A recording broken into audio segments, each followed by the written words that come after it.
tahun 2004 tentang praktik kedokteran,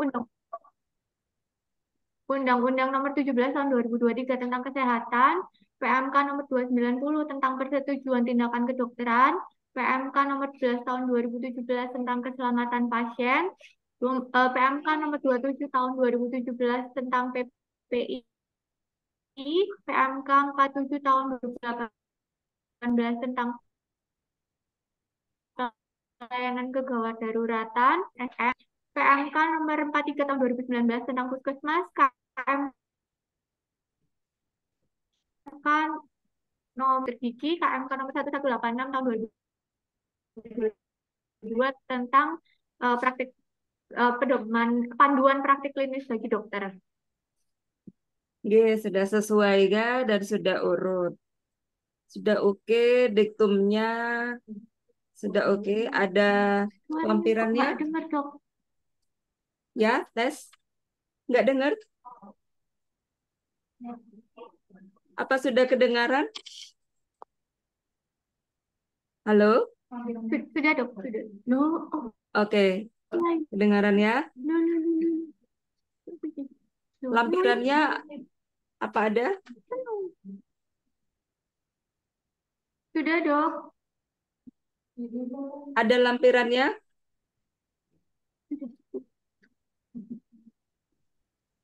Lampirannya, loh, maksudnya sudah kedengeran. Oh, you're offline malah.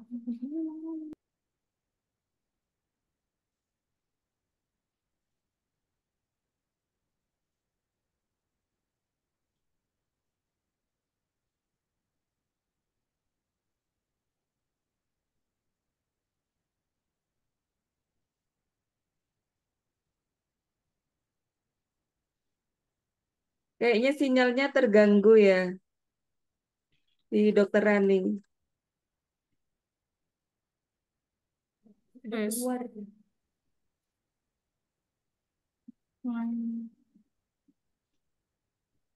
Terlempar ya. Iya sebentar dok.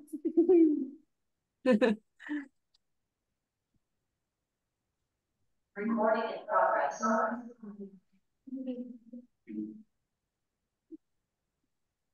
Sudah kelihatan.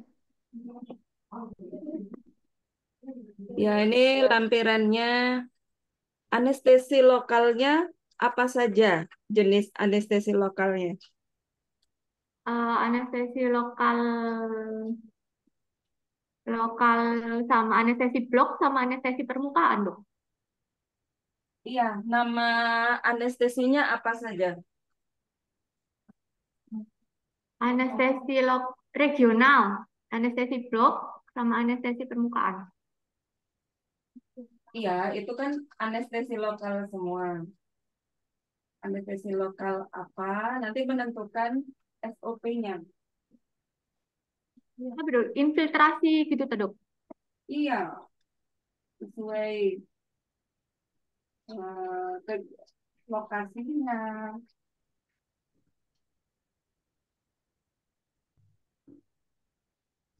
Apa saja?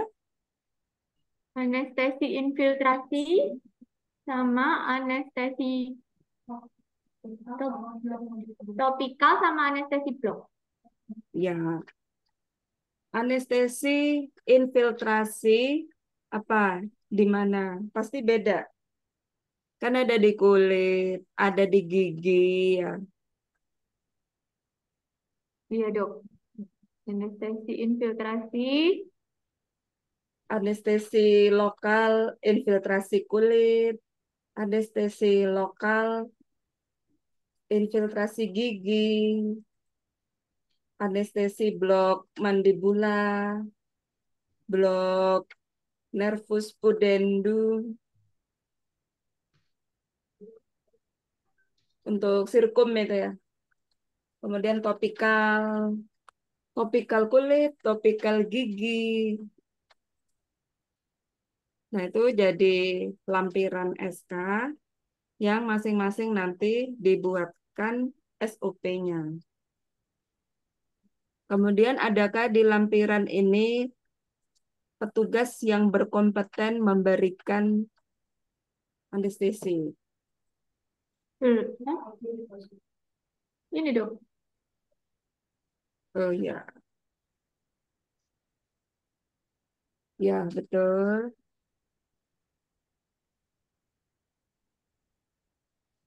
Oke, sudah pas SK-nya, nanti tinggal direvisi jenis-jenisnya ya. Sekarang ada SOP-nya. Bentar dong.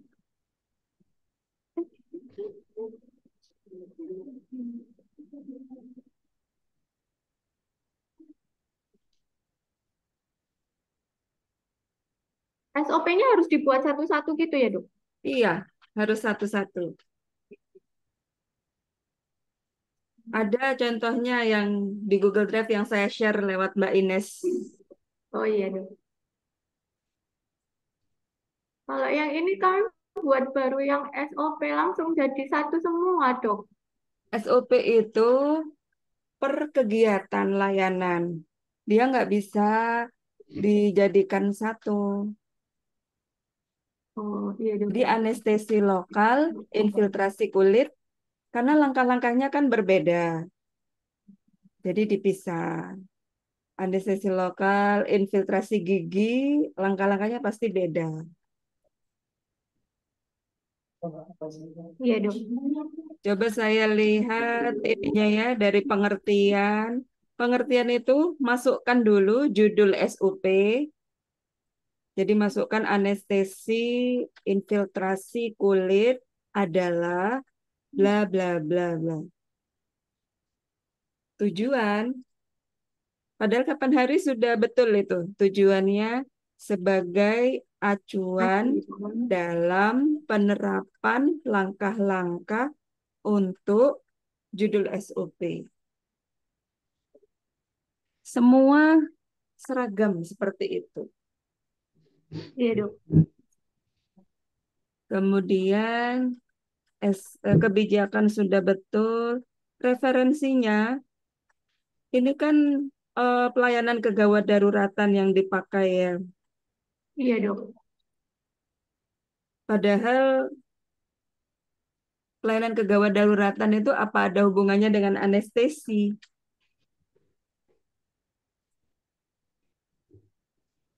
Nggak ada, Dok. Enggak ada. Justru yang di anestesi di puskesmas itu bukan yang gawat darurat ya. Kebanyakan karena kalau misalkan ada kasus COB ya KLL dengan luka-luka biasanya cukup ditutup aja kan lukanya, nggak di heading langsung dirujuk gitu kan. Iya, Dok. Kasusnya justru nggak gawat justru. Iya, Dok. Nah itu yang diganti referensinya. Boleh yang pakai PPK, panduan praktik klinis boleh. Oh iya, Dok. Ini anggap judulnya anestesi lokal infiltrasi kulit ya, yang paling banyak dipakai kan untuk heading, benda minor. Coba dokter Rani bacakan langkah-langkahnya. Yang pertama, petugas melakukan identifikasi pasien dan mencocokkan identitas pasien dengan rekam medis. Yang kedua, petugas memberi informasi kepada pasien tentang tindakan yang akan dilakukan serta memberikan inform konsen untuk ditandatangani oleh pasien atau penanggung jawab pasien dan petugas. Yang ketiga, petugas menanyakan riwayat alergi pasien terhadap obat anestesi. Yang keempat, petugas melakukan pemeriksaan tanda-tanda vital sebelum tindakan anestesi, mencatat dalam lembar checklist keamanan operasi dan lembar monitoring tindakan dengan lokal anestesi lokal. Yang kelima, petugas menyiapkan alat dan bahan. Yang keenam, petugas mencuci tangan dan menggunakan handscoon. Yang ketujuh, petugas menidurkan pasien di ruang tindakan dan memposisikan daerah yang akan dilakukan tindakan anestesi. Yang kedelapan, petugas melakukan tindakan anestesi lokal dengan lidocaine 2%. Oke, Petugas memastikan, dokter Rani, ya dok, eh, coba nanti bisa dilihat contoh SOP yang saya share ya. Itu simpel aja. Kalau yang infiltrasi dia pakai lidocaine. Di sini ada ethyl chloride berarti dia topikal. Artinya di sini memasukkan dua langkah, dua SOP ya, jadi satu. Iya dok. Nanti dipisah dan lebih disingkat, ada poin-poinnya saja, bagaimana cara memasukkan obatnya. Nah, itu yang penting. Iya dok. Untuk anestesi mata, apa dipakai juga? Biasanya kalau ngambil korpus aleo gitu. Pernah dilakukan ya? Pernah. Oke. Ya, berarti SOP-nya dipisah sendiri. Iya dok. Ya, itu yang perlu direvisi nanti. Iya dok. Mungkin punya SOP lainnya terkait ini pembedahan minor. Apa saja Bel- pembedahan minor yang dilaksanakan di Puskesmas Tambak Rejo? Belum ada dok SOP-nya. Ya, di sini kan terkait standar 3.4 anestesi dan tindakan, artinya tindakan pembedahan minor semua yang dilakukan termasuk tadi ada ekstraksi korpus alienumata, kemudian ada pencabutan gigi. Pencabutan gigi juga lengkap ya, dengan SOP yang terpisah. Gigi atas, gigi bawah itu dokter gigi yang lebih tahu kan ya. Kemudian bedahan minor seperti mungkin dilakukan eksisi lipum, ekstirpasi aterom, papiloma, kemudian drainase abses, itu kan bedah minor semua, sirkumsisi. Nah, itu ada SOP-nya. Masing-masing ada contohnya semua. Di KIA ada pemasangan implan. Nah, itu perlu juga dibuatkan SOP. Iya dok. Itu EP pertama.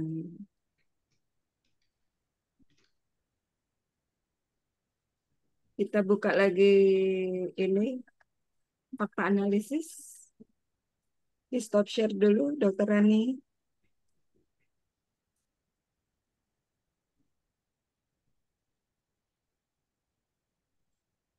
Fakta analisisnya saya tuliskan.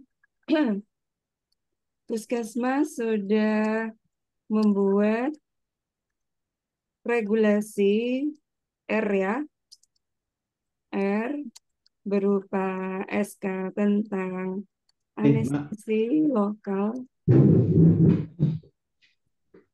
dan tindakan, serta ada SOP terkait anestesi lokal, namun belum spesifik pada jenis anestesi. Jadi rekomendasinya adalah membuat SOP yang spesifik sesuai lokasi dan tekniknya. Saya tuliskan semuanya seperti SOP anestesi lokal, infiltrasi kulit, infiltrasi gigi, kemudian topikal kulit, topikal gigi, kemudian mandibular block, itu perlu ada SOP-nya masing-masing.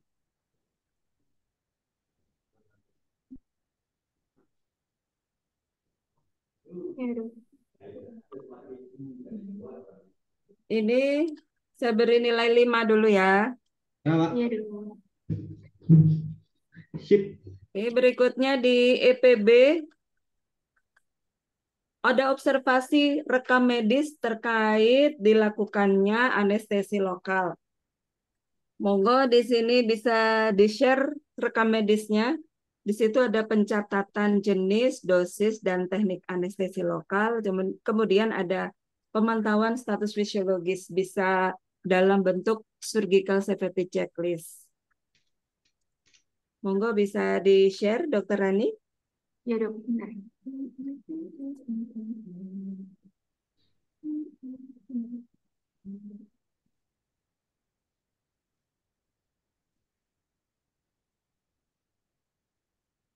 Mulai dari ininya ya, kalau lengkap, yang di rekam medisnya itu lengkap dari swab, dari pengkajian awal, kemudian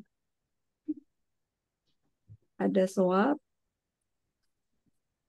Swabnya, oh, swabnya karena ini dok dari ERM jadi belum di screenshot dok. Oh, oke. Ini diagnosanya apa? Peruka dok. Peruka. Ini inform consent. Kemudian akan dilakukan tindakan eksisi. Ya,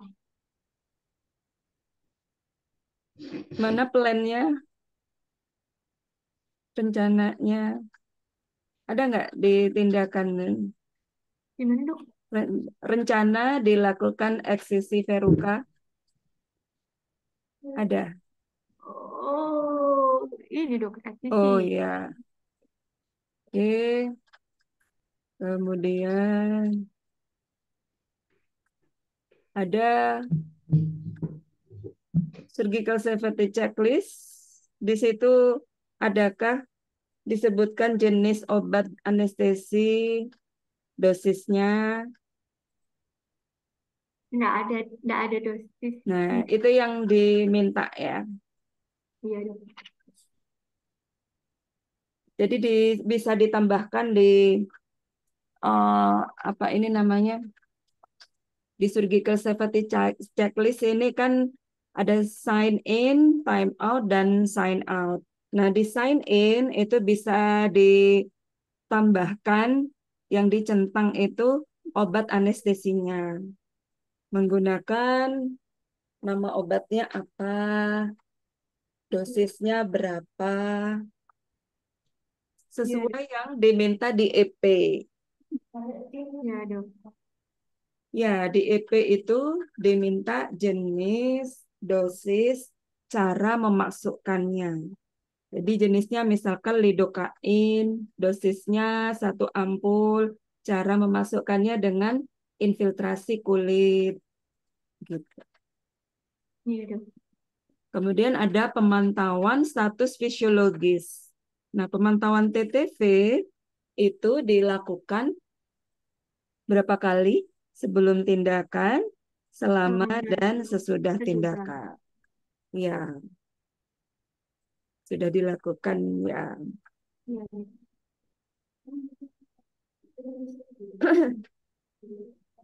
Berarti sudah ada ya. Sudah dok. Oke, stop share dulu, Dok.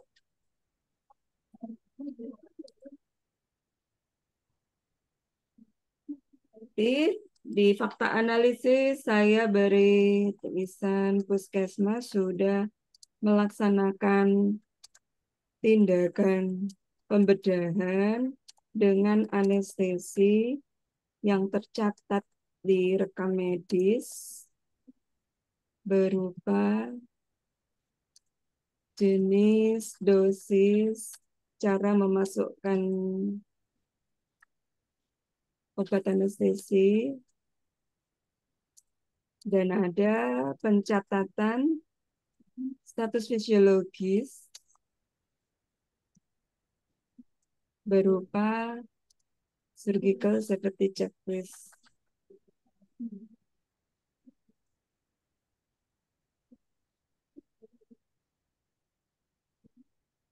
Yang dituliskan pemantauan PTV sebelum tindakan, setelah anestesi, dan setelah tindakan. Jadi nilainya 10 ya. Alhamdulillah. Oke. Oke, lanjut ke standar 3.5. Di puskesmas rawat jalan Iya, em, yang sering kali menjadi ini ya bahan diskusi para surveyor itu dianggapnya bahwa petugas gizi itu tidak melakukan proses akreditasi di puskesmas rawat jalan, dianggap TDD. Padahal ada beberapa yang perlu juga dilakukan oleh nutrisionis untuk puskesmas rawat jalan terkait layanan UKP. Untuk iya. EP yang pertama, rencana asuhan gizi. Jadi ada proses kajian kebutuhan gizi untuk pemberian makanan kepada pasien atau sasaran gitu ya. Nah, ini beberapa surveyor menganggap ini hanya dilakukan di puskesmas rawat inap. Padahal di rawat jalan juga ada kegiatan pemberian makanan, yaitu untuk balita gizi kurang, bumilkes, seperti itu. Kemarin juga ada pemberian PMT lokal. Nah, itu pastinya membutuhkan ada kajian kebutuhan gizi. Petugas gizinya ada. Ada dok. Oke, mungkin ada dokumen asuhan gizi atau kajian kebutuhan gizi. Di sini diminta regulasi R, berarti ada SK tentang pelayanan gizi, kemudian SOP untuk kajian kebutuhan gizi, kemudian dokumennya di sini dokumen asuhan gizi, dan ada wawancara nanti terkait bagaimana cara membuat asuhan gizi. Monggo kalau ada bisa di-share ya.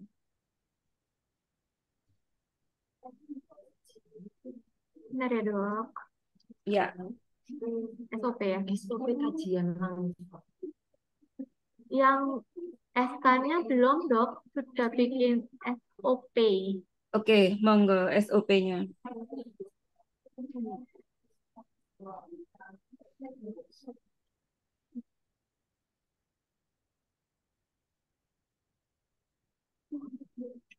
Kajian kebutuhan gizi. Pengertian. Kajian kebutuhan gizi adalah judul SOP-nya. Kajian kebutuhan gizi ya, bukan kajian kebutuhan pasien. Oh iya dok. Di pengertian, masukkan dulu judul SOP, kajian kebutuhan gizi adalah bla bla bla. Tujuannya sama semua sebagai acuan dalam penerapan langkah-langkah untuk sudah betul ya. Kebijakan nanti menggunakan pengelola keuangan.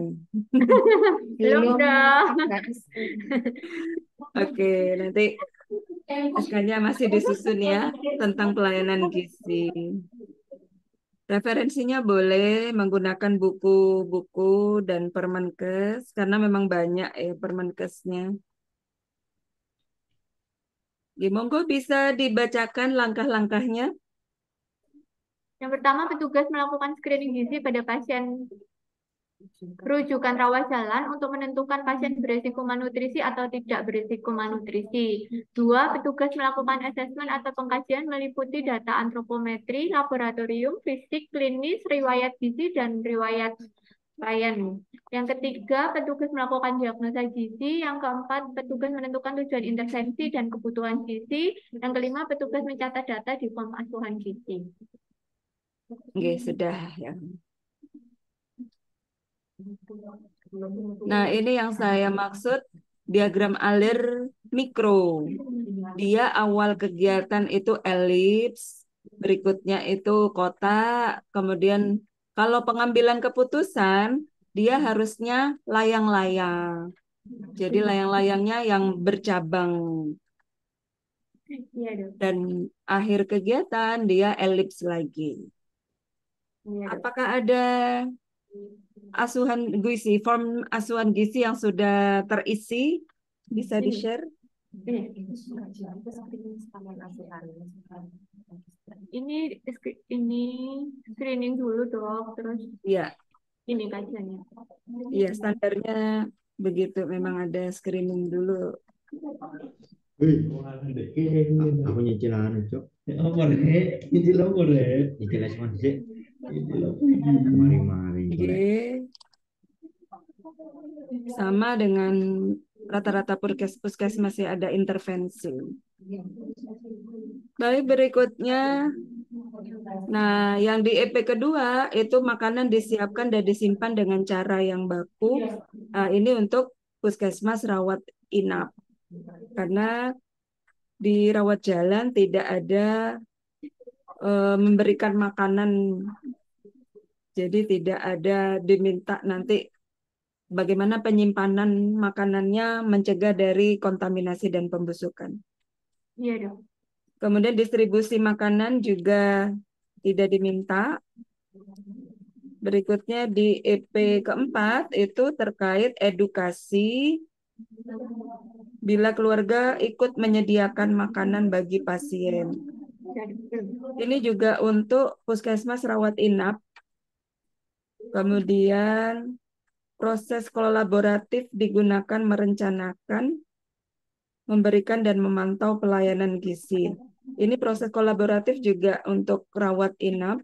Oh, rawat jalan tidak pakai. Yang rawat jalan nggak pakai berarti dok?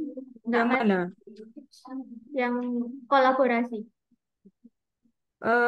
Di sini memantau pelayanan gizinya itu di rawat inap itu adalah kalau pasiennya datang misalkan dengan hipertensi, harapannya itu saat pulang dari rawat inap itu ada pemantauan tensinya.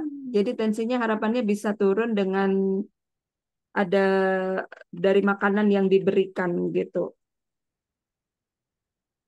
Di Puskesmas Tambak Rejo ada prosesnya. Kalau saya pikir yang ini yang kayak rujuk internal itu dok, bukan ya?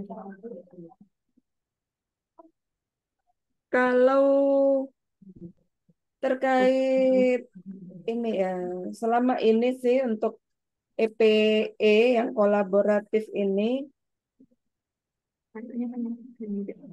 yang rawat jalan itu biasanya kita TDD-kan, Oh iya dok. tidak dapat dinilai. Iya dok. Kemudian respon pelayanan gizi selama ini juga untuk rawat inap juga untuk pasien yang opname.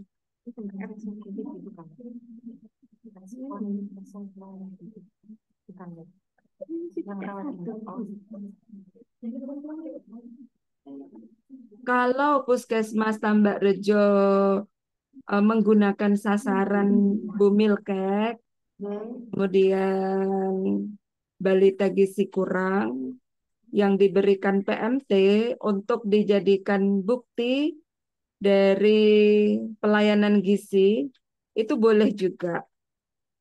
Itu yang Tapi selama ini itu memang lebih diarahkan ke rawat inap.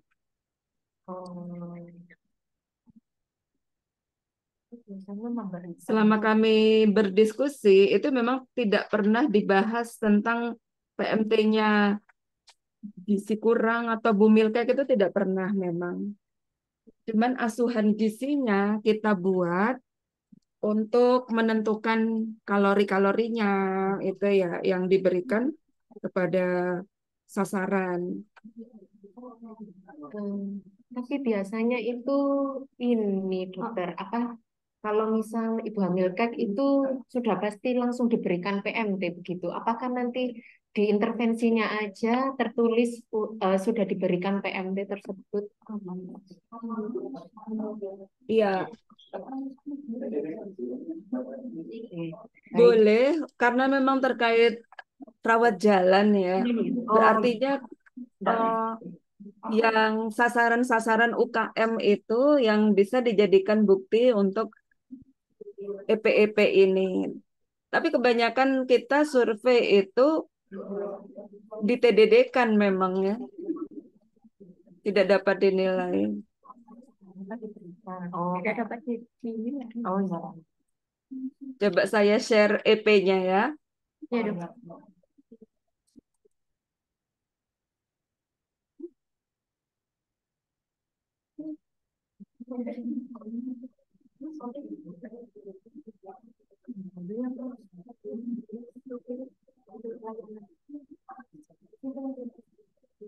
EP pertama terkait rencana asuhan gizi berdasarkan kajian kebutuhan gizi.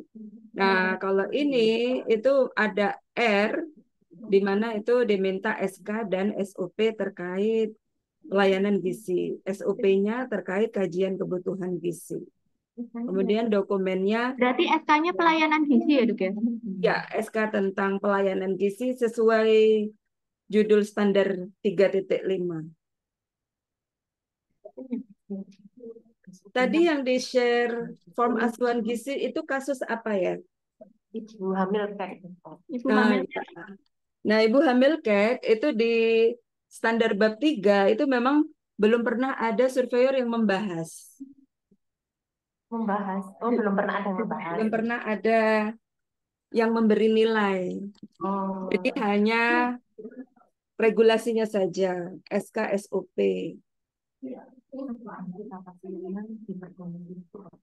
Kemudian di EPB, makanan disiapkan dan disimpan dengan cara yang baku, mencegah kontaminasi dan pembusukan. Ini jelas harus ada dapur untuk puskesmas rawat inap. Kemudian distribusi makanan juga terkait puskesmas rawat inap.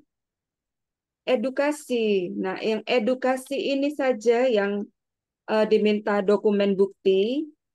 Di rekam medis itu perlu ada edukasi tentang gizi ya untuk pasien, bukan hanya terkait bumil kek gizi kurang. Jadi semua yang memang penyakitnya ada kaitannya dengan gizi seperti TB, diabetes, hipertensi. Nah, itu perlu dituliskan edukasi di rekam medis.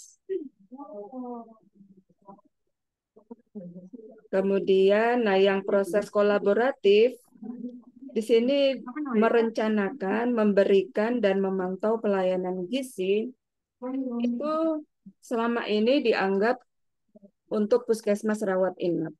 oh, Jadi ada form pencatatan keberhasilan terapi gizi untuk misalkan penyakit diabetes. Jadi selama dirawat inap itu apakah bisa turun gula darahnya. Nah, seperti itu ada pemantauannya. Kemudian yang terakhir respon pasien dipantau dan dicatat sama ya. Satu form itu menunjukkan respon pasien terhadap terapi gizi yang diberikan.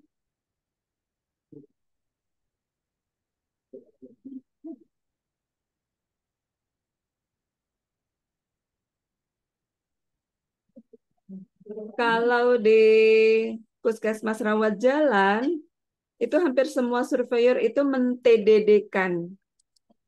Kalau saya untuk rawat jalan itu, bila ada dokumennya saya beri 10. Untuk EP yang pertama ya. Nah ini ada TDD, ada pilihan TDD. Ini tidak akan berpengaruh ke nilai. Artinya ya sama kayak 10. Tidak menjadi pembagi.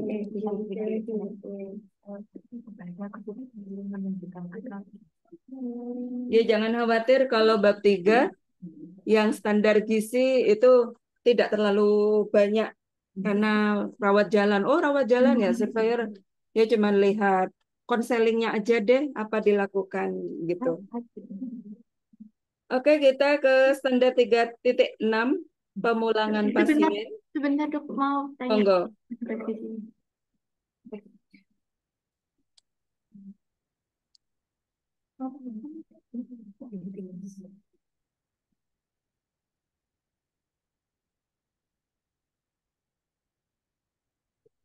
Ini zoom in, zoom yang dimaksudkan.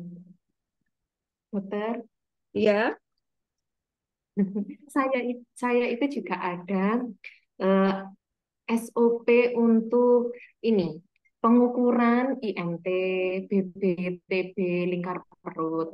Apakah itu nanti dimasukkan ke UKP juga karena untuk oke. kebijakan yang setahu saya itu masuk dalam pemeriksaan dasar, dokter. Ya, masuk pengkajian standar 3.2. Oh, 3.2. Berarti masuknya di Ya, 3.2. Tapi ya. SKP-nya siapa? Atau SKG? Ada S1 gitu. Ya, S1. S1 kajian. Oh, kajian. Oh, gitu. Berarti SOP-nya tetap itu nanti eh, referensi gizi, tapi masuk di kajian gitu, nggak, dokter? Ya, Ya? masuk pengkajian. Termasuk pengkajian itu kan dari anamnesa itu ya. Jadi ada SOP anamnesa, pemeriksaan fisik lengkap dari GCS, ukur timbang apa tinggi badan, berat badan, IMT, kemudian ya lengkap itu ya pengkajian, ada SOP-nya semua. Kemudian ini dokter, kan saya juga ada EP yang terkait konseling gizi. Konseling gizi ini saya langsung di dalam asuhannya. Apakah dibedakan tipe asuhan gizi yang lain gitu? Biasanya sih seperti SOAP gitu dokter. Terus nanti asuhannya di konselingnya itu di bawahnya konseling Nggih. apa yang diberikan gitu. Apakah Mbak boleh? siapa nggih? Vivir dokter. Mbak Vivir. Nggih. Oh, Mbak Vivir. Iya, Jadi contohnya untuk pasien TB. Nah, di sini apa ada programmer TB-nya? ada. Ada Programmer PTM ada? programmer PTM ada. Nah, programmer TB dan programmer PTM semua membuatkan CPPT. Jadi nanti yang di-share sebagai contoh CPPT itu untuk pasien TB dan PTM. Dan profesi-profesi yang memang dibutuhkan itu harus ada pencatatan di rekam medis tersebut. Di TB, dia ada dokter. Dokter bikin SOAP, perawat bikin askep. Kemudian gizi. Jadi ada asuhan gizi dan konseling gizi untuk pasien TB. Kemudian butuh ada analis laborat, itu dia mengerjakan laborat. Kemudian ada apoteker yang terkait kalau di pasien TB ya terkait OAT-nya. Jadi sama-sama sama sanitarian juga ya. Sanitarian itu ada form konseling sanitasi. Nah, itu yang rekam medisnya harus lengkap. PTM juga begitu. DM hipertensi dilengkapi juga dengan format masing-masing. Ada dokter dengan SOAP, perawatnya askep, gizinya juga membuat asuhan gizi dan konseling gizi di pasien DM hipertensi. Iya dong.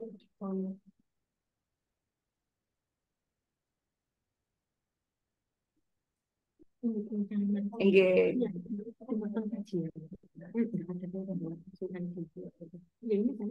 Jadi dipastikan nanti Dokter Rani Iya semua dong. pasien TB lengkap formnya ya, form para profesinya, PPA-nya. Semua pasien TB berarti di CPPT ya dok ya?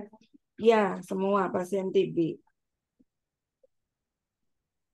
Ya si kuat iyo, CPPT iyo. Ya. Duh, ya si kuat ya tetap si kuat TB dong.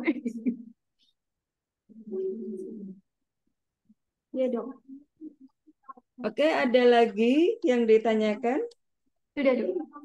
Sudah, kita lanjut standar 3.6 Y. Iya. Iya dok.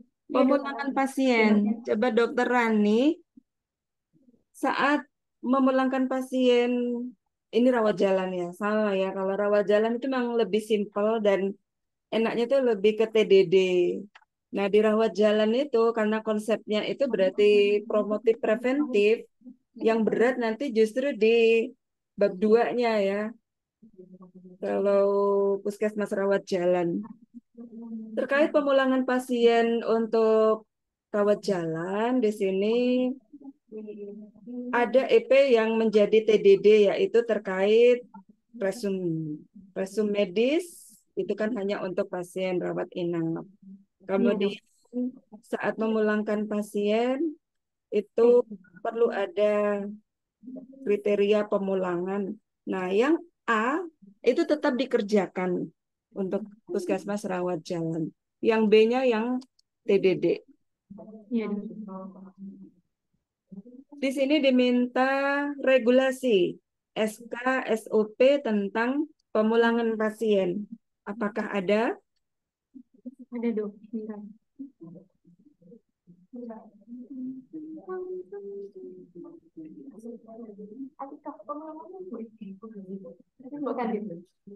pemulangan.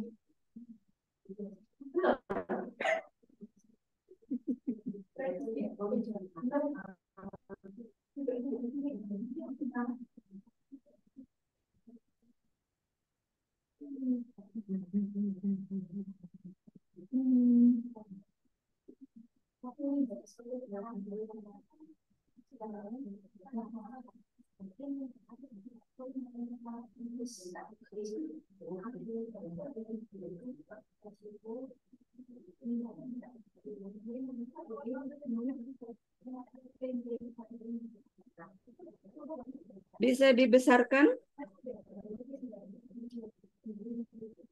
Bentar, Dok. Berarti pemulangan.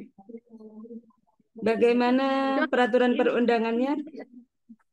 Menggunakan apa saja? Belum diganti, Dok, ini, Dok. Bisa dibesarkan Undang-undang lagi? Terlalu kecil. Coba dibaca, Dokter Rani. Undang-undang nomor belum diganti, Dok. Yang 17 tahun 2023 tentang kesehatan. Terus itu PMK tentang standar nomor 1438 tahun 2010 tentang standar pelayanan kedokteran, peraturan Menteri Kesehatan nomor 43 tahun 2009 tentang Puskesmas, PMK nomor 34 tahun 2022 tentang akreditasi Puskesmas.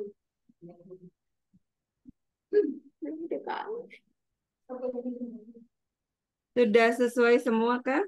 Belum, Dok. Oke. Yang tentang PPK sudah masuk ya? Iya, Dok. Nanti dimasukkan. Oke. Pakai peraturan Bupati apa nyambung kah? Enggak, Dok. Oh, enggak nyambung, di delete aja.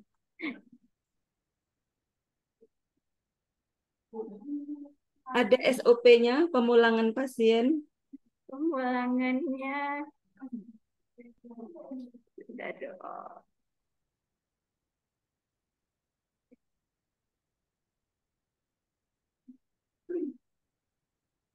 Dibesarkan.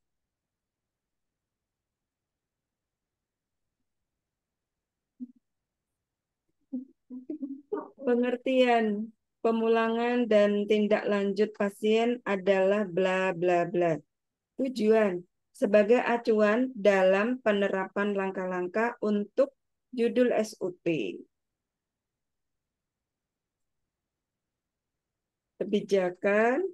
Kebijakannya itu bukan SK yang tadi, SK tentang pemulangan dan tindak lanjut. Iya, Dok, belum diganti. Belum diganti, Dok. Monggo langkah-langkahnya dibacakan. Yang pertama, petugas memberikan informasi tentang hasil pengkajian medis, diagnosis, tata laksana, dan prognosis dan pemulangan pasien. Dua, petugas meminta persetujuan terkait rencana pemulangan atau rujukan pasien. Tiga, petugas memberikan informasi tindak lanjut atau pengobatan kepada pasien dan atau keluarga.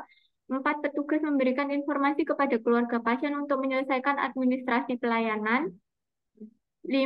Petugas melepas infus pasien jika pasien pulang atau persiapan rujukan jika pasien dirujuk. 6. Petugas menyerahkan obat surat kontrol kepada keluarga pasien. 7. Petugas memulangkan pasien apabila administrasi pelayanan sudah selesai.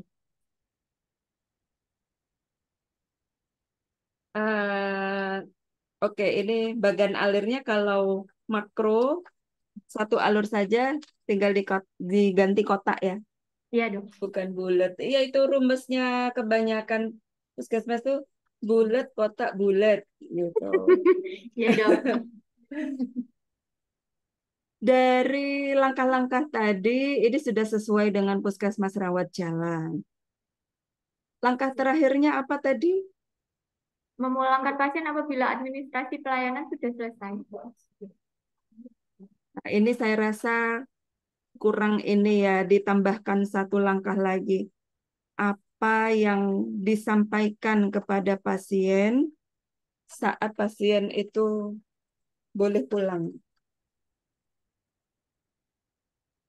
Rencana kontrol dok. Oke, selain itu, KIE. iya, KIE lengkap. KIE lengkap itu berarti kan terkait cara minum obat, diet, lifestyle, kontrolnya kapan, dia harus datang lagi, itu ya. Iya Tetap dok. ditulis petugas melakukan bla bla bla. Iya dok. Nah, untuk pasien yang seharusnya dia itu harus dirujuk, tapi dia nggak mau. Apa yang dilakukan puskesmas? Minta tanda tangan penolakan dok. Ya, itu sudah pasti ya. Tindak lanjutnya, Tindak lanjutnya memberikan KIE, terus habis itu diberikan alternatif tindakan yang bisa dilakukan di puskesmas.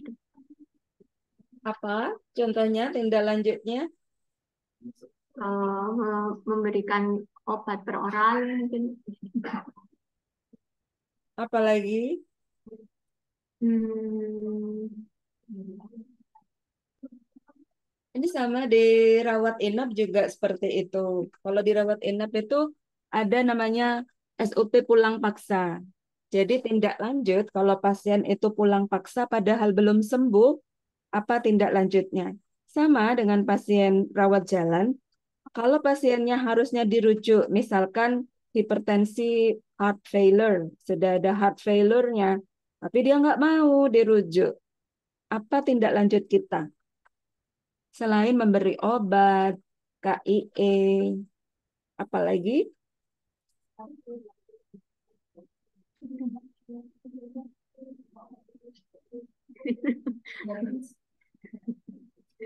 apalagi ya dok? Ada program di UKM. Kunjungan rumah dok. Iya, ya, itu tindak lanjutnya.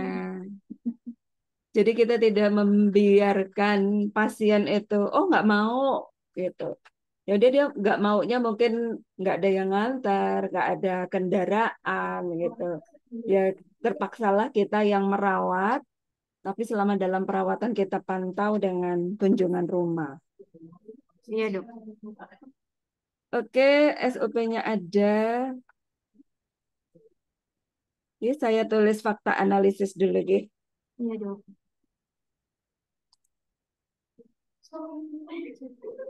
Puskesmas sudah menyusun regulasi berupa SOP. SK-nya belum ada ya? SK-nya sudah tapi belum belum disempurnakan. Oh, belum sempurna. Berupa SK dan SOP yang perlu disempurnakan. Ada dokumen bukti rekam medis yang mencatat tindak lanjut pemulangan berupa pemberian edukasi ya, KIE terkait obat, diet, lifestyle. Oke, ini saya beri 5 dulu.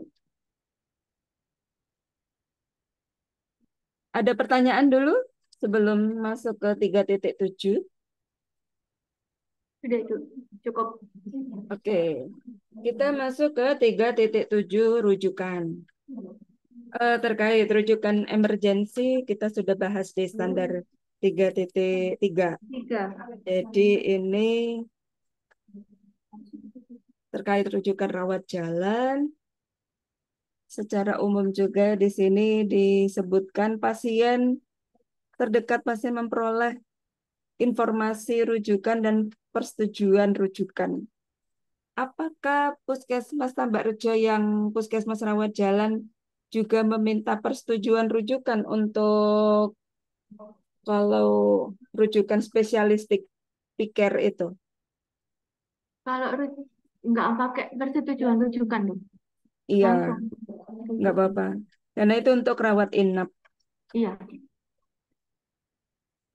Dilakukan rujukan berdasarkan kebutuhan pasien. Di sini Iya. diminta dokumen bukti rekam medis. Jadi dalam rekam medis tersebut ada tulisan pasien itu dirujuk kemana dan ada indikasinya. Indikasinya ditulis nih. Misalkan pasien yang tadi ya hipertensive heart failure, indikasi dirujuk karena membutuhkan layanan spesialistik. Indikasinya dituliskan. Ini butuh dokumen rekam medis saja buktinya. Jadi nanti yang diupload di Google Drive itu nanti rekam medis yang menunjukkan ada tulisan nih pasien dirujuk dengan indikasi. Pasien dirujuk dengan indikasinya gitu ya, Dok ya? Iya, rujuk kemana, rumah sakit mana, poli apa gitu kan. Iya, Dok. Kemudian yang B, dengan ini juga surat rujukannya ya, yang piker itu ya, surat rujukan rawat jalan. Kemudian yang B, dilakukan komunikasi dengan FKTL, dilakukan stabilisasi untuk yang emergensi, ada indikasi dan kemampuan. Nah, ini terkait rujukan emergensi ini ya. Sudah ada tadi ya kan di standar 3.3 itu ya. Iya, Dok, sudah. Di EPC itu ada bukti SBAR yang ditandatangani pihak rujukan. Sudah ada juga kan ya? Sudah, Dok, kemarin. Oke, ini saya tulis fakta analisisnya. Puskesmas Rawat Jalan melakukan rujukan dengan yang tercatat di rekam medis dengan tulisan tujuan FKTL. Nggak dirujuk. Ditulis deh. Ditulis deh di kuman. Dan indikasi Saya dirujuk. dirujuk ke SS mana dengan indikasi. Kemudian Puskesmas melakukan rujukan emergensi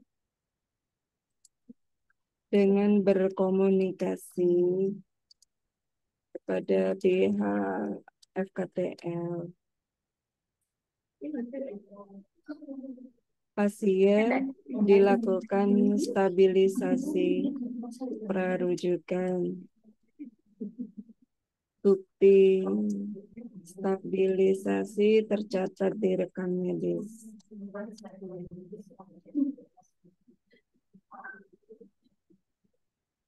Ada bukti SBAR yang ditandatangani pihak FKTL. Tercatat di rekam medis. Oke, 10 semua ya.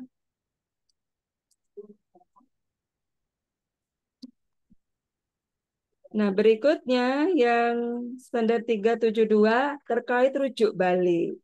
Nah, ini teman-teman, sebelum bertemu surveyor, rujuk balik yang dimaksud di standar 372 itu bukan PRB-nya BPJS. Nah, sekarang di sini diminta R. R ini berarti SK, SOP. Biasanya puskesmas itu mengkaitkannya dengan PRB. Akhirnya membuat SK-nya, lampirannya juga bunyinya PRB. Bagaimana puskesmas Tambak Rejo? Monggo bisa di-share SK, SOP terkait rujuk balik. SOP-nya belum dok. Kalau SK-nya Inggih, rujuk. monggo. Oh, iya.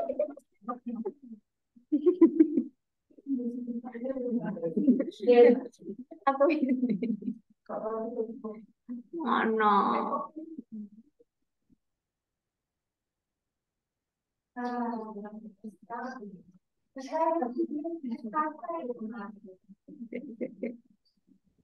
Oh, tiga titik, tiga titik.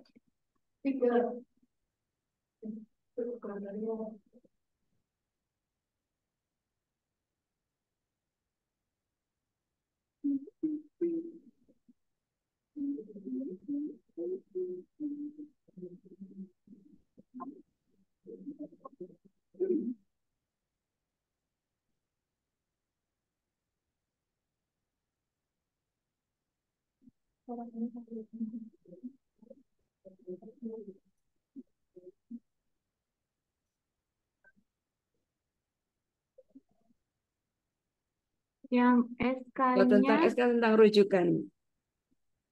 iya dok, dijadiin Oh ya, satu jadi sama satu. ini. Nggak apa-apa. Iya,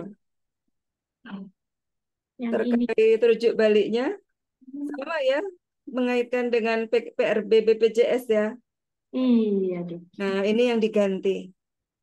Sekarang begini, rujuk balik itu adalah kita menindaklanjuti ketika kita merujuk pasien, kemudian rumah sakit itu mengirimkan surat keterangan bahwa pasien ini dapat dirawat di puskesmas dengan rekomendasi terapi ini. Dan itu tidak semua terkait dengan BPJS. Ada pasien yang non BPJS pun seperti pasien TB, HIV yang tidak punya BPJS, tapi mereka juga dikembalikan oleh rumah sakit, itu juga diperlakukan sebagai pasien rujuk balik. Saya sering merujuk pasien TB, suspek limfadenitis TB, karena saya ragu-ragu, saya kirimkan ke rumah sakit untuk di di PA ya, di patologi anatomi ya. Ternyata TB kemudian dikembalikan untuk dapat program OAT di puskesmas. Pasiennya tidak punya BPJS, tapi karena TB adalah program nasional dan gratis, maka dia ya diperlakukan sebagai rujuk balik meskipun bukan anggota BPJS. Demikian juga HIV sama. Jadi karena ada PDP di puskesmas, jadi pasien yang sudah direkomendasikan dari spesialis, kita lanjutkan terapinya di puskesmas. Jadi nanti direvisi ya, Iya dok. dihilangkan BPJS-nya. Jadi Yang ini nggak semua usah. pasien, Berarti yang ini nggak usah ya? nggak usah, nomor 4 nggak usah. Jadi semua pasien termasuk yang dikirim karena apendisitis. Saya pernah ngirim pasien apendisitis mungkin butuh dioperasi, ternyata boleh diterapi di puskesmas saja. Seperti itu rujuk balik. Dan yang diminta adalah bukan hanya SKSOP ya, bukti dokumen D yang diminta itu adalah pencatatan kita di rekam medis, rekomendasi dari dokter spesialis itu apa, itu yang kita catat di rekam medis. Apa sudah ada yang di-scan bukti di rekam medis? Ada dok, adanya yang PRB. Iya, kalau PRB jelas ya. Dan PRB kebanyakan kan DM, HT gitu, itu aja kan ya. Tapi ini luas, semua penyakit bisa jadi rujuk balik. Nanti kalau Kalau bisa, misalnya selama ini pasien yang dari TB dan HIV di kami itu masih belum ada yang dari rumah sakit, dokter. Gimana ya? Oh, nggak apa-apa. Bukti yang di-share DMHT juga nggak apa-apa, asalkan jangan menyebutkan rujuk balik ini sebagai PRB-nya BPJS. Jangan. Oh iya. Nanti hasil wawancaranya dianggap tidak memahami, nanti mengurangi nilai malah. Oh iya. Ya, jadi itu ya menyebutkan kalau ditanya rujuk balik itu apa yang dimaksud? Ya itu tadi. Contoh lainnya kalau kita ngirim ODGJ, yang sering tuh ODGJ kan ada obat kesua di puskesmas. Jadi rekomendasi dari dokter spesialisnya dikasih ini, dilanjutkanlah di puskesmas. Itu. Jadi maksudnya kalau PRB itu kan mengambil di apotek yang bekerja sama kan ya? Iya dok.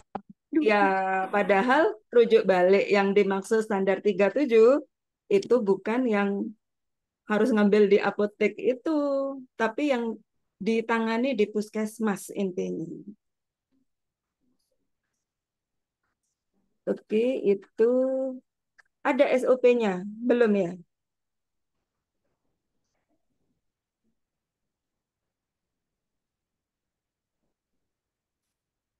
Kalau yang ini berarti benar nggak usah dimasukin atau karena ini kan kalau memang pasien yang BPJS kan ngikutin aturannya BPJS gitu. Apa nggak usah Ya, dimasukin? dalam akreditasi kita tidak mengenal asuransinya apa, semua pasien. Jadi kita tidak diperkenankan menyebut BPJS. Dihapus saja. Iya dok. Oke. Kalau SOP-nya ini dok. Ada SOP rujuk balik. Ya, saya lihat langkah-langkahnya dulu ya.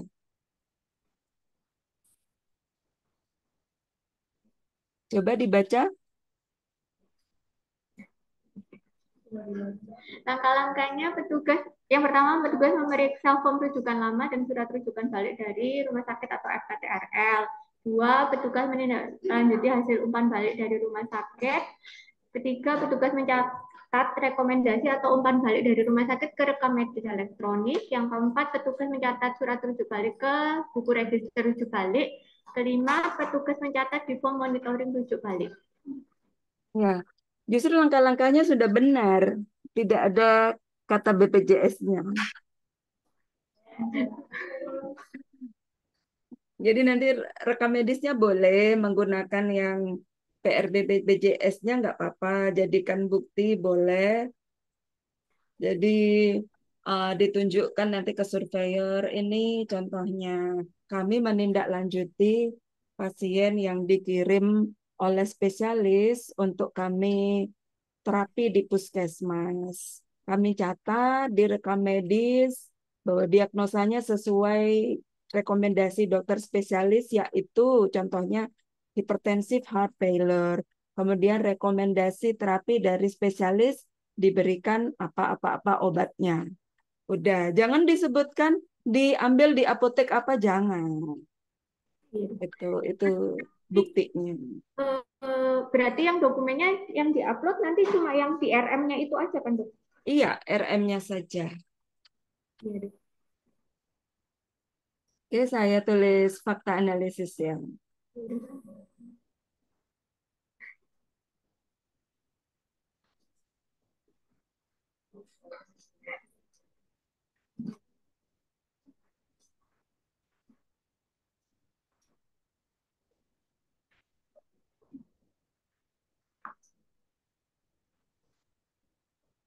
Petugas yaitu dokter dan dokter gigi. Nah, dokter atau dokter gigi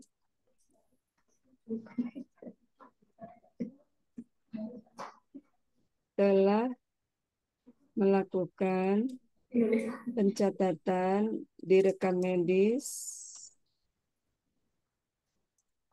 berupa pengkajian ulang. Jadi disawab maksudnya pengkajian ulang ya. atas rekomendasi yang diberikan FKTL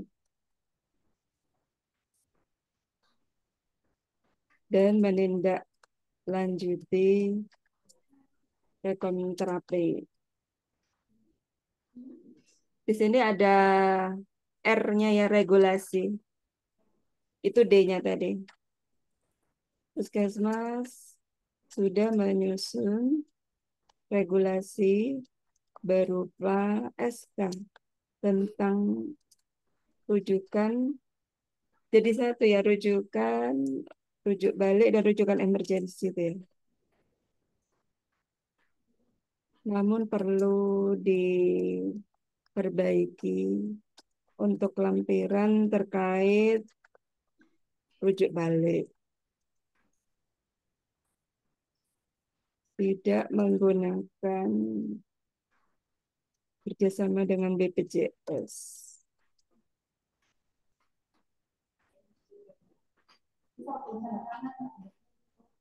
Buktinya sudah ada. Rekam medisnya lengkap ya untuk mencatat rujuk baliknya ya. Insya Allah sudah, Dok. Ya, nilainya 5. Kemudian dilakukan dokter gigi melakukan tindak lanjut rekomendasi. Ada rekam medis. Dokter atau dokter gigi melakukan tindak lanjut rekomendasi terapi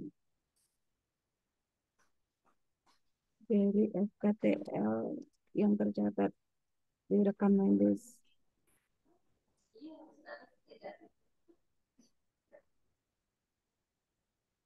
Nilainya 10. Kemudian ada pemantauan dalam proses rujukan balik harus dicatat dalam formulir pemantauan. Punya nggak formulir pemantauan? Beda lagi sama yang RM-nya tuh ya, Dok ya? Boleh dimasukkan ke rekam medis dengan tulis tangan boleh, atau form yang terpisah begitu ya. Maksudnya RM-nya kan elektronik, jadi Iya. dibikin terpisah begitu. Oh, jadi ada form sendiri gitu ya, Dok ya? Iya, Iya. masih dibuatkan ya. Ya, Dok, belum, Dok. Form pemantauan rujuk balik dalam proses.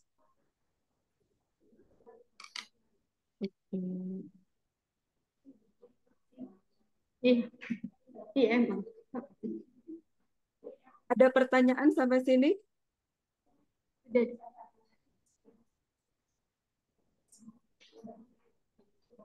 Satu lagi terakhir, rekam medis. Oke, Dok. Ada rekam medisnya. Oke, di rekam medis ada petugasnya ya. Ada, Dok. Di EP pertama di sini diminta regulasinya, SK, SOP, dan pedoman. Monggo bisa di-share.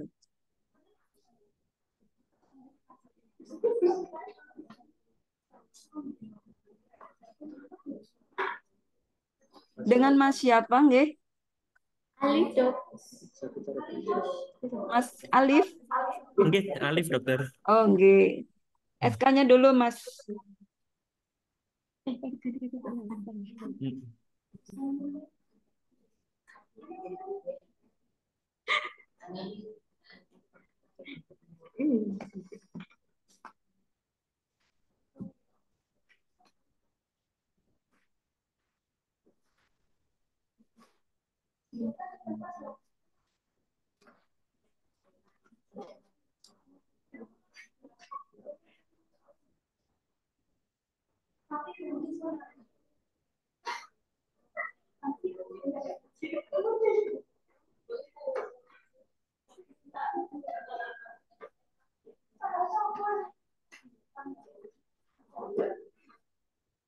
Bisa dibesarkan? Iya, Dok. Benar.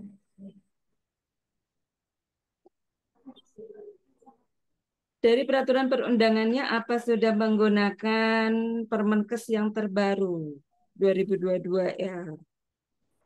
Sudah masuk, Nggih. cukup 3 nggak apa-apa. Isinya bagaimana? Diktumnya ada lampirannya,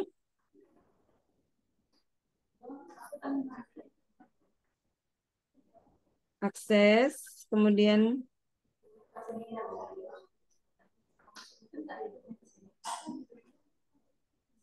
isi rekam medis. Itu judulnya akses ya. Iya, Dok. Judul akses. Oke. Kemudian lampirannya ada lagi.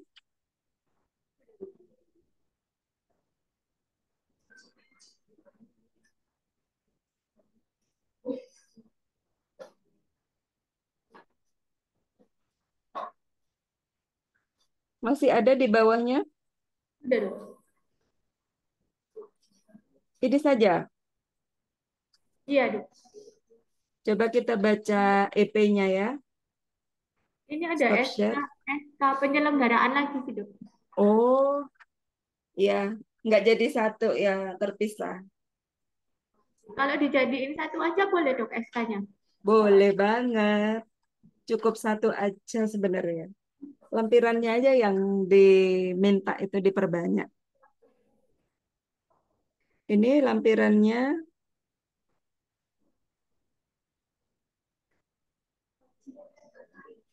Ya, kemudian ada lagi di bawahnya.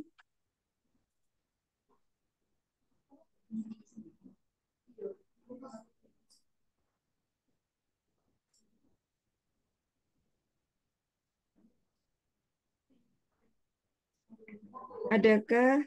Coba terus di bawah.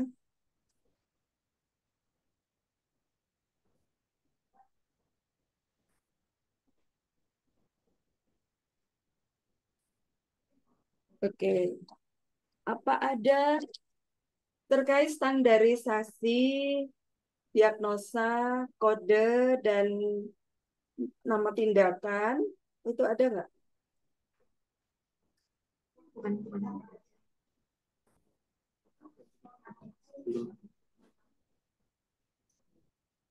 Bukan ini ya, Dok. Bikin, Dok. Daftar daftar itu standarisasi diagnosa. Jadi disebutkan misalkan tipoid itu menggunakan tipoid fever. Demam berdarah itu menggunakan DHF bukan DBD. Nah, itu Oh, ada standarisasinya. Dibuat tabel gitu nggih, dokter. Iya, ada kok banyak contohnya. Dibuat tabel di bawah lagi lampirannya ya. kalau kita kan pakai RK medisnya kita itu langsung diagnosanya itu langsung pakai ICD-10-nya itu, Dok.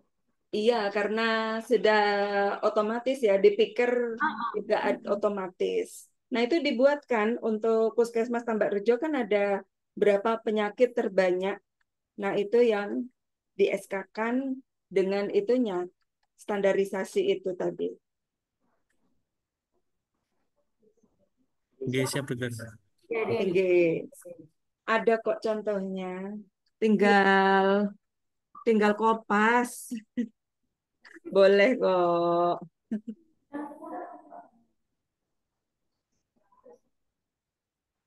Ya, ini sudah ada. Jadikan satu saja SK-nya, nggak apa-apa.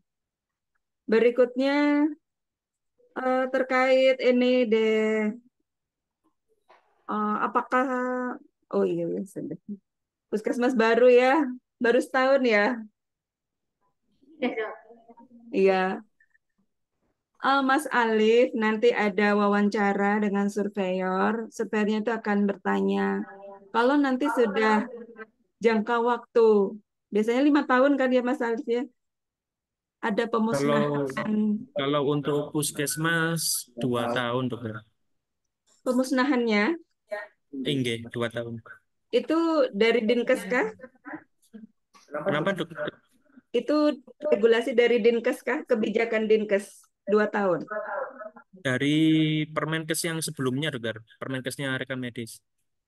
Permenkes tahun berapa?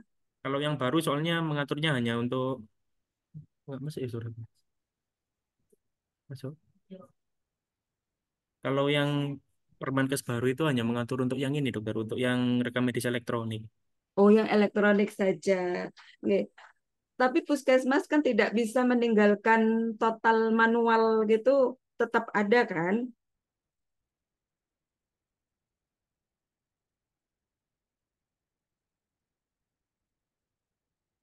Masih mute, Mas Alif.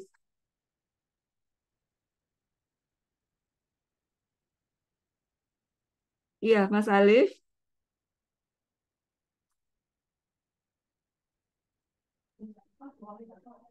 Nah, tetap ada kertas yang terkait rekam medisnya kan? Kenapa, dokter? Tidak meninggalkan manual rekam medisnya, tidak sepenuhnya RME kan? Iya, masih ada yang manual, dokter. Nah, contohnya dari manual tersebut, apa yang tidak boleh dimusnahkan? Yang tidak boleh dimusnahkan. Kalau ada itu, dokter, inform consent.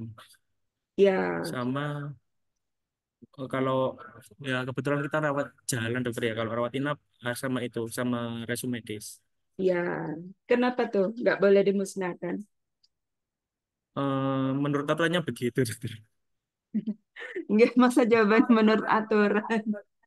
Menurut ini Kira ya, kenapa menurut kok aturannya bilang seperti itu? karena untuk kalau untuk yang inform consent untuk jaga-jaga, dokter. Kalau kemudian hari misalkan ada tuntutan atau apa, jadi kita punya data kalau pasien itu sudah setuju dengan tindakan yang diberikan. Ya, betul. Karena terkait dengan hukum, legalitas kita melakukan tindakan itu tidak boleh dimusnahkan.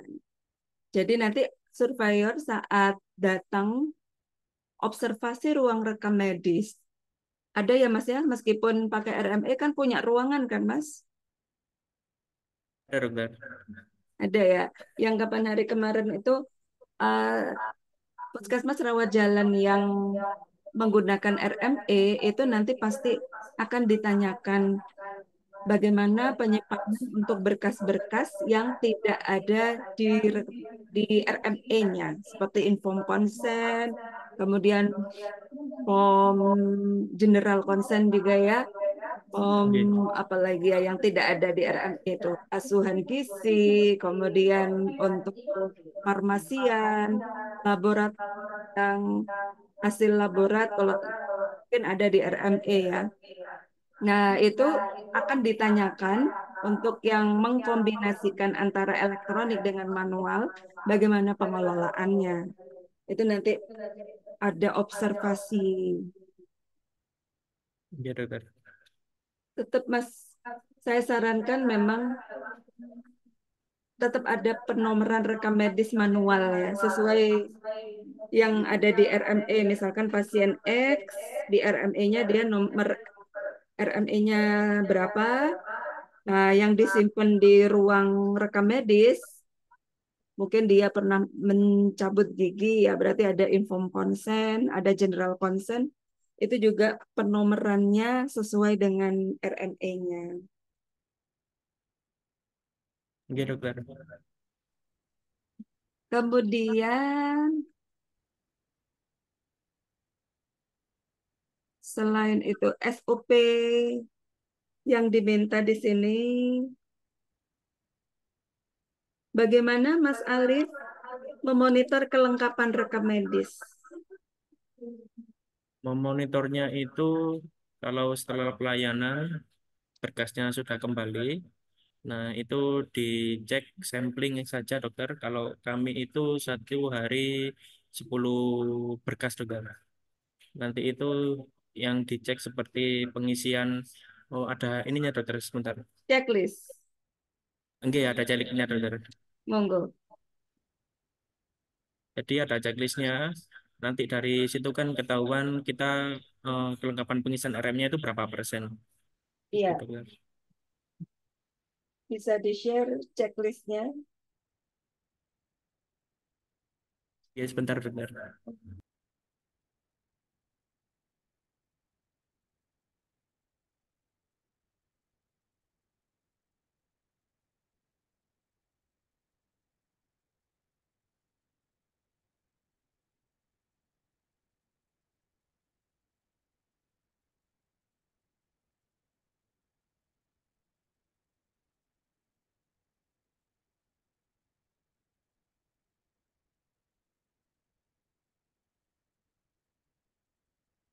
Apa saja Jadi tentang, ya dokter. yang di-checklistkan? SOAP, Oke. ASKEP, kode, diagnosa, terapi.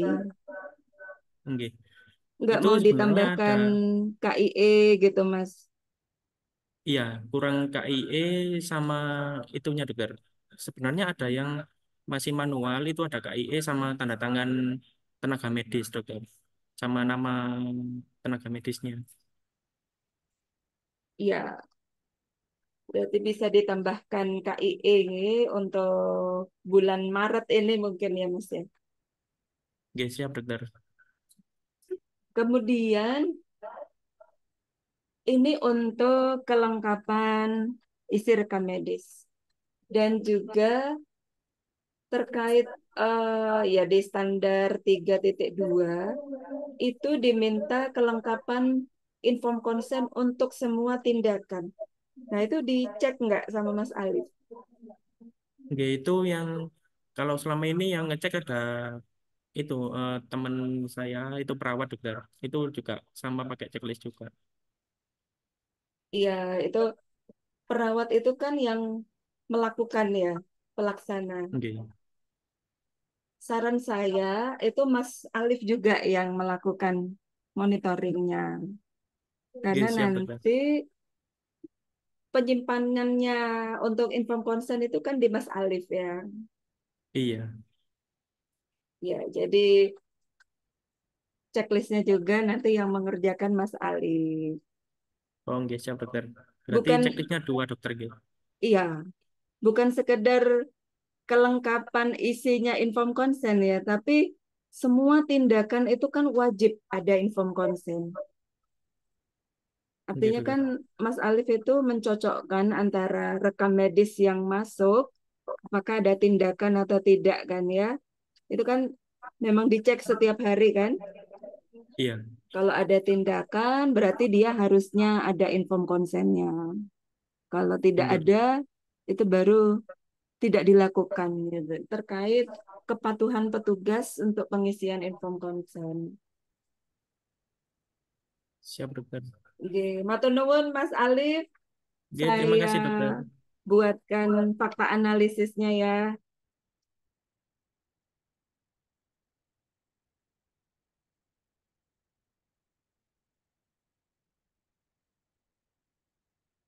SK ada, SOP lengkap Mas Alif.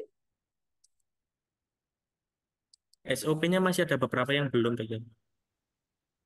Ini nomor Ini 1 sampai 10 gitu ya dok ya? bisnisnya sudah menyusun regulasi Sebentar. SK tentang penyelenggaraan.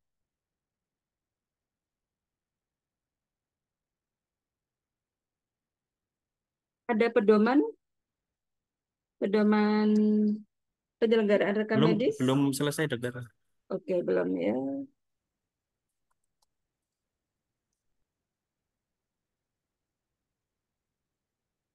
Beberapa SOP sudah ada ya. Oke dokter. Pedoman. Isi SK perlu ditambahkan lampiran standarisasi, standarisasi kode diagnosa dan tindakan. EPA ini 5 dulu. EPB sudah dilakukan monitoring kelengkapan monitoring kelengkapan pengisian rekam medis di rekam medis elektronik yang dilakukan setiap hari.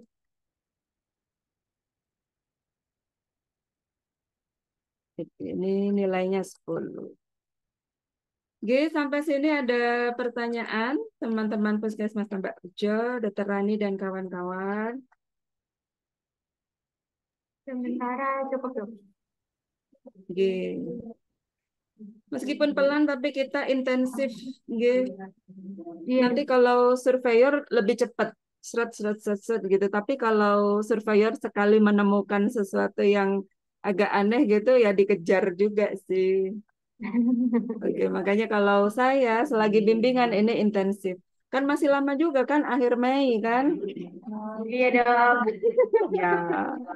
Oke, kita berproses sampai Mei pasti saya temenin. Iya dok. Oke, untuk hari ini saya masih ada kegiatan, nggih.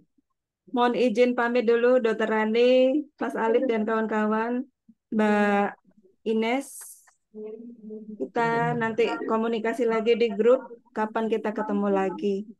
Terima Iya kasih dok. banyak, tetap semangat, Barakallah. Oke, Terima kasih dokter. Terima kasih Thank you, dok. Dok. ya saya tutup, nggih. Waalaikumsalam. Wassalamualaikum warahmatullahi wabarakatuh. Waalaikumsalam Waalaikumsalam warahmatullahi warahmatullahi wabarakatuh. wabarakatuh.